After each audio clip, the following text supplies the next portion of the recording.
ஓம் சாய்ராம். நல்லது நினைப்போம், நல்லது நடக்கும். 48 நாள் தவத்தில் இன்னைக்கு நம்ம 16வது நாளில் இருக்கோம். குருவோட அருளும் ஆசையும் கிடைச்சா எப்பேற்பட்ட வாழ்க்கையும் மாறிடும் அப்படிங்கிறதுக்கான ஒரு சாட்சி தான் இந்த ஒரு பதிவு. நம்மளோட பதிவுகளில் நான் அடிக்கடி சொல்லியிருப்பேன், எப்பேற்பட்ட சூழ்நிலையாக இருந்தாலும் சரி, எவ்வளோ கஷ்டத்தில் இருந்தாலும் பகவானுக்கு செய்ய வேண்டிய அந்த விஷயங்கள்லாம் நம்ம செய்துக்கிட்டே இருக்கணும். அதாவது முக்கியமாக நைவேத்தியம் படைக்கிறதெல்லாம் நம்ம முடிஞ்ச வரைக்கும் தினமும் செஞ்சால் ரொம்ப நல்லது அப்படின்னு நம்ம சொல்லிக்கிட்டே இருக்கோம் நம்மளோட சேனலில். அது எல்லாம் எதுக்காக, ஏன் அப்படிங்கிறத முழுவதுமாக தெரிஞ்சுக்க போகிறோம் இந்த பதிவின் மூலமாக. சரி வாங்க, இன்றைக்கி பதிவை நம்ம கேட்க ஆரம்பிக்கலாம். நாமதாரகன் தொடர்ந்து சித்தமுனிவர்கிட்ட கேட்குறாரு, எனக்கு ஸ்ரீ குருவின் லீலைகள் மேலும் கேட்க ஆவலாக இருக்கிறது அப்படின்னு வேண்டி கேட்டுக்கிறார் நாமதாரகன். அதற்கு சித்தமுனிவர் சொல்கிறாரு, அப்பனே, உன்னால் எனக்கும் ஸ்ரீ குருவின் கதையை சொல்ல மிக ஆனந்தமாக இருக்கிறது.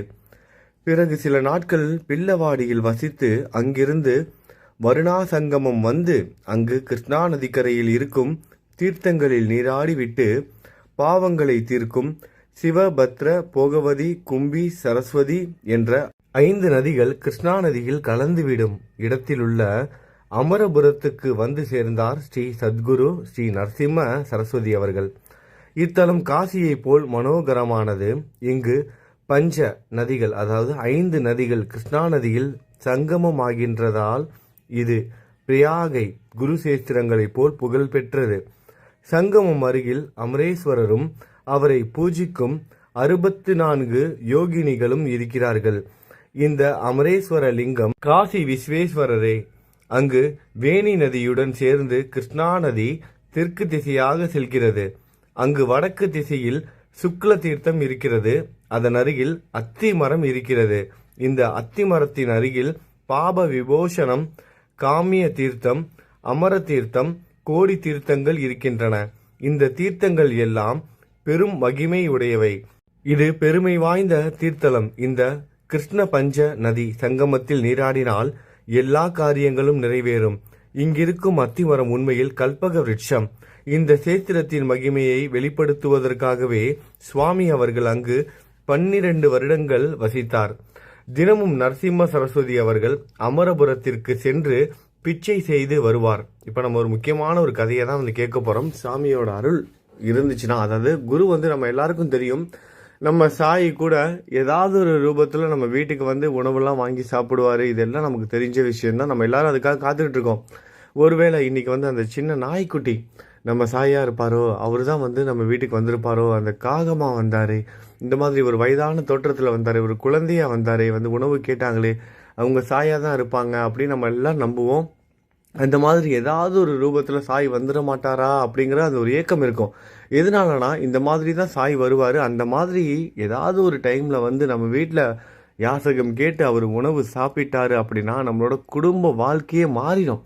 நம்மளோட வாழ்க்கை மட்டும் இல்லாமல் நம்ம சந்ததிகளோட வாழ்க்கையும் முற்றிலுமாக மாறிவிடும். நம்ம எல்லாரும் நம்மளால் முடிஞ்ச வரைக்கும் எவ்வளோ உதவிகள் செய்கிறோம், தேடி தேடி போய் உதவிகள் எல்லாம் செய்கிறோம். அது எல்லாமே நல்லது தான். ஆனால் அதை விட முக்கியம், நம்மளை தேடி யாராவது வருவாங்களே, அவங்களுக்கு நம்ம வந்து மரியாதை கொடுக்கணும், அவங்களுக்கு வந்து தேவையானதை செய்து கொடுக்கணும். நம்ம சக்திக்கு உட்பட்டு நம்மளால் என்ன முடியுமோ அதை செய்யணும். முக்கியமாக உணவு, அது நல்லா புரிஞ்சுக்கணும். அதே நேரத்தில் தேவையில்லாத பிரச்சனைகளும் வரும். நம்ம இந்த நிறைய விஷயங்கள் பேசலாம். முதல்ல இந்த கதையெல்லாம் கேட்போம். 12 வருடங்கள் இந்த முக்கியமான இடத்துல சாமி தங்கியிருக்கும் போது அமரபுரத்திற்கு சென்று தினமும் வந்து பிச்சை செய்து தான் சாப்பிட்டுட்டு இருந்தாரு. அப்படி இருக்கும்போது அந்த கிராமத்தில் ஒரு சாது வந்து இருக்கிறாரு, ஒரு பிராமணர். அவர் வந்து பார்த்தீங்க அப்படின்னா, அதாவது இறைவனோட பாடல்கள், துதி பாடல்கள், அப்புறம் வந்து கோவில்களில் வந்து பூஜை செய்கிறது, இந்த மாதிரியான வேலைகள் மட்டும்தான் அவங்களுக்குன்னு வந்து பார்த்தீங்க அப்படின்னா இந்த ஒரு தொழிலும் கிடையாது. அதாவது வருமானத்துக்கு வழி கிடையாது. அவங்களே வந்து யாசகம் பெற்று தான் சாப்பிடுவாங்க. அது மட்டும் இல்லாமல் இந்த பிராமணர் வீட்டில் ஒரு அவரை கொடியும் வந்திருக்கு. அவரைக்காய் நம்ம எல்லாருக்கும் தெரியும், அந்த சாம்பார்லாம் போடணும் அந்த அவரைக்காய். அந்த அவரை கொடி வந்து வீட்டில் இருக்குது. அந்த கொடியும் வந்து இவங்களுக்கு வந்து கொஞ்சம் உணவு வந்து கொடுத்துட்டு இருக்கு. அதாவது இவங்க பிக்ஷை கிடைக்காத நாளில், ஏதாவது எதுவும் உணவு கிடைக்காத நாளில் அந்த அவரை கொடியிலேருந்து கிடைக்கிற அந்த அவரை காயை வச்சு ஏதாவது ஒரு அவரை பொரியலோ இந்த மாதிரி ஏதாவது ஒரு உணவு செய்து அதை தான் சாப்பிட்டுட்டு இருந்திருக்காங்க. அப்போ பார்த்துக்கோங்க எந்த அளவுக்கு ஏழ்மையோடு இருந்திருப்பாங்கன்னு. வேறு எந்த ஒரு செல்வமும் கிடையாது அவங்கக்கிட்ட.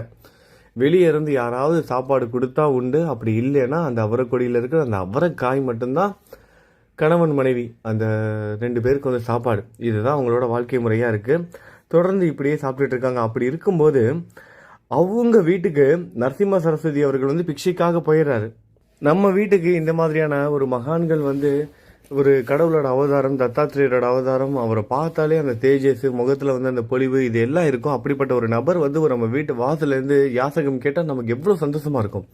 சாதாரண ஏதோ ஒரு வயசானவங்களோ, ஏதோ ஒரு ஆட்டுக்குட்டியோ நாய்க்குட்டியோ ஏதோ ஒன்று வீட்டு வாசலில் நிற்குது, அதுக்கு ஏதோ ஒன்று உணவு கொடுத்தா கூட நமக்கு அவ்வளோ சந்தோஷமா இருக்கு. அப்படிப்பட்ட நேரத்தில் ஒரு சத்குருவே நம்ம வீடு தேடி வாசலில் வந்து நிற்கும்போது நம்ம எவ்வளோ சந்தோஷம் அடைவோம். ஆனால் இவங்களுக்கு சந்தோஷமே இல்லை மனசில். ஏன்னா வந்திருக்கிறவருக்கு சரியாக கவனிக்க முடியாதே அப்படிங்கிற ஒரு வருத்தம். ஏன்னா அன்னைக்கு அவங்களுக்கு எந்த உணவும் கிடைக்கல. ஏன்னா இவங்களே யாசகம் பெற்று தான் சாப்பிட்றாங்க. அன்னைக்கு எந்த ஒரு உணவும் யாரும் கொடுக்கல, எதுவுமே இல்லை. அவங்க வீட்டில் இருக்கிற அந்த அவரைக்காய் மட்டும்தான், அந்த அவரை கொடியில் இருக்க அந்த அவரைக்காயை மட்டும்தான் அவங்க வந்து செஞ்சு சமைச்சு காய்கறியை தான் கொடுத்தாகணும். அதனால அவங்க வேதனையோடையே அவருக்கு வந்து சாப்பாடு கொடுக்குறாங்க. இன்னும் ஒன்றும் பெருசாலாம் ஒன்றும் இல்லை. அந்த அவரை கொடியில் இருக்க அந்த அவரைக்காயை எடுத்து தான் சமைச்சு கொடுக்குறாங்க. அந்த அவரைக்காய் கறியை தான் சாப்பாடாக வந்து கொடுக்குறாங்க, யாசகமாக கொடுக்குறாங்க.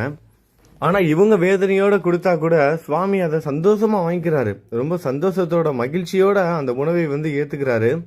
ஏற்றுக்கிட்டு நல்லா சாப்பிட்டாரு. சாப்பிட்டதுக்கப்புறம் என்ன பண்ணுறாரு, ஒரு ஆசீர்வாதம் கொடுக்குறாரு ரொம்ப சந்தோஷம் அடைந்து.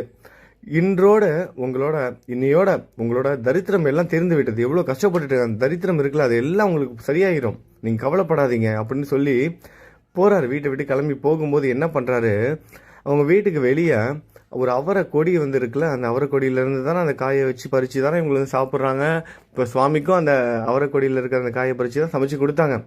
இருக்கிறது ஒரே ஒரு அவரை கொடி. ஒரு போனவர் என்ன பண்ணிட்டாரு, போகிறதுக்கு முன்னாடி என்ன சொல்லிட்டு போனார், உங்களோட தரித்திரம் இன்னைக்கோட நீங்கிரும், உங்களோட கஷ்டம்லாம் தீந்துரும்னு சொல்லிட்டு போனவர் சும்மா போகாமல் அந்த அவரை கொடியை பிச்சு எரிஞ்சிட்டு போயிட்டார்.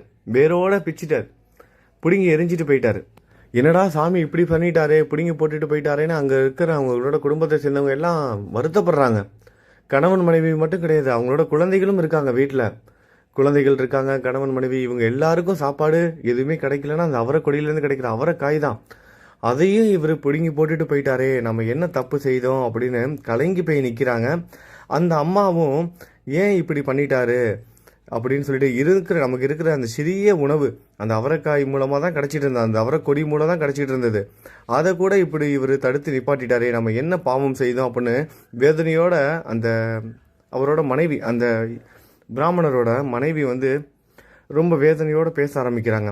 இதை கேட்ட அந்த பிராமணர், அவரோட கணவன் என்ன பண்ணுறாரு, ஏன் இப்படிலாம் பேசுகிறீங்க, குழந்தைகளையும் அவங்க மனைவியையும் பார்த்து கேட்குறாங்க, ஏன் இப்படிலாம் பேசுகிறீங்க, இப்படிலாம் பேசாதீங்க, நமக்கு என்ன பிராப்தமோ அதுதான் இருக்கும், அதுதான் நடக்கும், எல்லாமே நம்மோட விதிப்படி தான் நடக்கும். அந்த ஈசன் அவரவர் விதிப்படி தான் வேதனைகளையும் கவலைகளையும் கஷ்டங்களையும் கொடுப்பார், சுகங்களையும் அப்படி தான் கொடுப்பார். அவங்களோட விதிப்படி தான் எல்லாமே கொடுப்பாரு. இதை நாம் அனுபவித்து தான் ஆக வேண்டும். அந்த அவரை கொடியை மீண்டும் அந்த இடத்திலேயே புதைத்து தண்ணீர் விட்டு பார்ப்போம் அப்படின்னு ஆறுதல் கூறுறாரு. நமக்கு இதுதான் பிராப்தம்னா இதுதான் நடக்கும், கவலைப்படாதீங்க, எதுக்கு தேவையில்லாமல் பேசுகிறீங்க, ஏன் குருவை பற்றி இப்படிலாம் பேசுகிறீங்க, அப்படிலாம் பேசக்கூடாது, தவறு அப்படின்னு சொல்லிட்டு, சரி நீங்கள் ஒன்றும் கவலைப்படாதீங்க, இப்போ இந்த அவரை கொடியை எடுத்து நம்ம திரும்பவும் அதே இடத்துல நட்டு வைத்து பார்க்கலாம், அதாவது அந்த இடத்துலயே நம்ம வச்சு பார்க்கலாம், அது திரும்பவும் வந்து கண்டிப்பாக வந்து அவரை கொடியிலேருந்து காய் கிடைக்கும் அப்படின்னு ஆறுதல் கொடுத்து என்ன பண்ணுறாரு, ஒரு கடப்பாறையை எடுத்து சாமி அவர்கள் பிடுங்கி போட்டார்ல அதே இடத்துல ஒரு பள்ளம் நோண்ட பார்க்குறாரு. அதை அவரை கொடியை வந்து நட்டு வைக்கணும்ல, அதுக்காக கடப்பாறையை எடுத்து ஒரு குத்துறாரு. அந்த கடப்பாறை வந்து ஒரு உலோக பாத்திரத்தில் போய் டங்குன்னு இடிக்குது, ஒரு சவுண்டு கேட்குது டங்குன்னு. எல்லாரும் ஆச்சரியமா, என்னடா இங்கிருந்து சவுண்டு கேட்குது, கல்லில் இடித்த மாதிரி தெரியல, கல்லில் இடித்தா சவுண்டு வேற மாதிரி வரும், இது ஏதோ ஒரு உலோகத்தில் இடித்த மாதிரி சவுண்டு கேட்குதுன்னு எல்லாரும் என்னன்னு தெரிஞ்சுக்கிற ஆர்வத்தோட எல்லாரும் சேர்ந்து அந்த இடத்த நின்று கொஞ்சம் பள்ளம் தோண்டி அதை எடுத்து பார்த்தா ஒரு பானை இருக்கு. அந்த பானை முழுவதும் ஒரு உலோக பானை, அந்த பானை முழுவதும் ஒரே தங்க காசுகளாக இருக்கு. அப்போதான் அவர் புரிஞ்சுக்கிறாங்க, அவர் மட்டும் இல்லை அவங்க குடும்பத்தில் இருக்கவங்களும் புரிஞ்சுக்கிறாங்க, சுவாமி அவர்கள் இதை பிடுங்கி போட்டதுனால தான் நமக்கு இங்கே உலோக பாத்திரத்தில் வந்து தங்க புதையலே கிடைச்சிருக்கு, தங்க காசுகளாக இருக்கு. இந்த தங்க புதையல் கிடைப்பதற்காக தான் சுவாமி அவர்கள் வந்து இதை வந்து செஞ்சிருக்காரு, இந்த லீலையை வந்து புரிஞ்சிருக்காரு. இது தெரியாமல் நீயும் குழந்தைகளும் அவரை பற்றி இப்படிலாம் பேசிட்டீங்களே, இது ரொம்ப ரொம்ப தவறு. சரி வாங்க, நம்ம நடந்த விஷயத்தெல்லாம் அவர்கிட்ட போய் சொல்லி மன்னிப்பு கேட்டு அவர்கிட்ட ஆசீர்வாதம் வாங்கலான்னு சொல்லிட்டு தன்னோட குழந்தைகளையும் மனைவியையும் கூட்டிக்கிட்டு சத்குரு நரசிம்ம சரஸ்வதி அவர்களை பார்க்கறதுக்காக போகிறாரு. அங்கே போயிட்டு குருநாதரை பார்த்து அங்கே நடந்த விஷயங்கள் எல்லாம் சொல்லி அதுக்கப்புறம் மன்னிப்பும் கேட்டு நன்றியும் தெரிவிக்கிறாங்க. அப்பொழுது குருநாதர் ஒரு விஷயம் சொல்றாரு அவங்க எல்லாருக்கும்.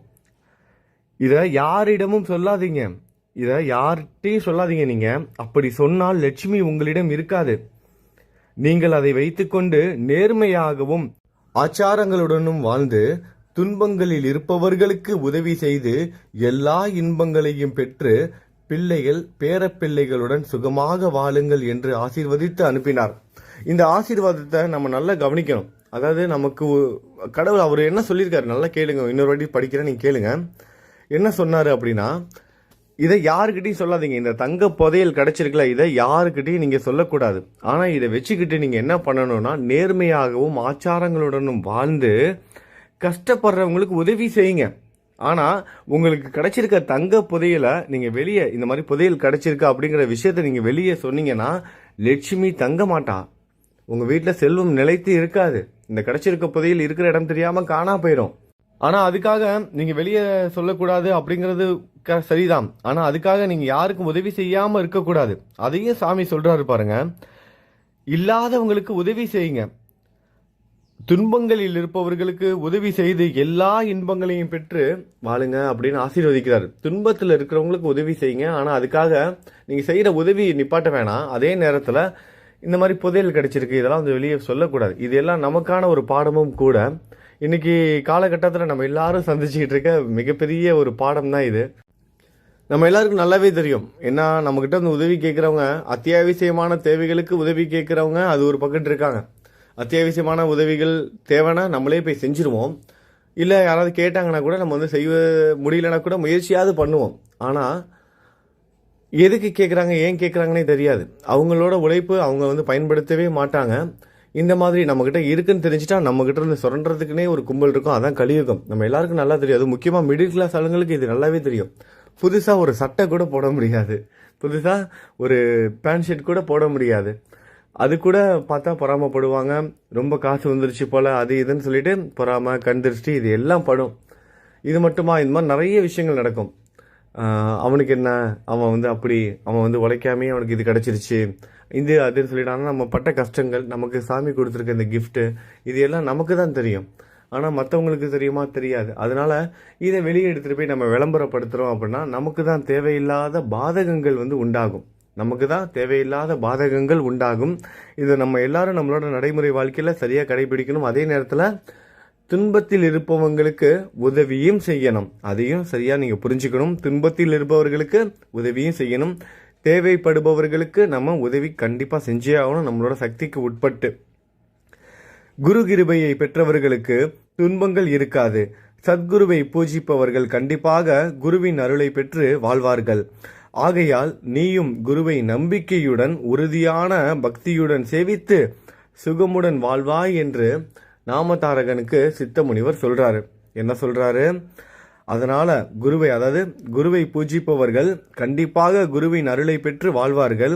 ஆகையால் நீயும் குருவை நம்பிக்கையுடன் உறுதியான பக்தியுடன் சேவித்து சுகமாக வாழ்வாய் அப்படின்னு சித்த முனிவர் நாமதாரகனுக்கு மட்டும் இல்ல நமக்கும் தான் சொல்றாரு. சரி, நம்ம நாளைக்கு பதிவுல சந்திக்கலாம். நல்லது நினைப்போம், நல்லது நடக்கும். ஓம் சாய்ராம்.